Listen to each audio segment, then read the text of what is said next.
এক সময় এক রাজা ছিল অত্যাচারী আর অহংকারী। সে চেয়েছিল সবাই শুধু তাকে সেজদা করুক, কিন্তু আল্লাহর প্রিয় নবী হযরত দানিয়েল আলাইহিসসালাম রাজাকে বলে কেবল আল্লাহকেই সেজদা করতে। রাজা এতে প্রচন্ড রেগে গেল। সে বলল, যে আমার আদেশ মানবে না তাকে সিংহের গুহায় ফেলে দেব। রাজা তার সৈন্যদের আদেশ দিল, হযরত দানিয়েল আলাইহিসসালামকে ধরে আনো। তাকে ধরে এনে সিংহে ভরা এক গুহায় তাকে ফেলে দাও। চারিদিকে গর্জন করছে ক্ষুধার্ত ভয়ঙ্কর সিংহ, কিন্তু আল্লাহর কুদরতে সেই মুহূর্তে হযরত দানিয়েল আলাইহিসসালাম সেজদায় পড়ে গেলেন।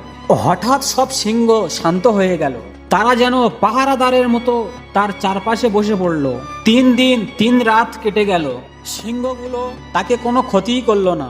তখন রাজা অবাক হয়ে বলল, দানিয়েল, তোমার প্রভু সত্যিই মহান। এভাবেই আল্লাহ তাআলা তার প্রিয় নবী হযরত দানিয়েল আলাইহিসসালামকে সিংহের মুখ থেকে নিরাপদে রক্ষা করলেন। তাই আমরা কেউ অহংকার করব না। আর এই রকম সুন্দর সুন্দর ইসলামিক ভিডিও দেখতে আমাদের চ্যানেলকে সাবস্ক্রাইব করুন।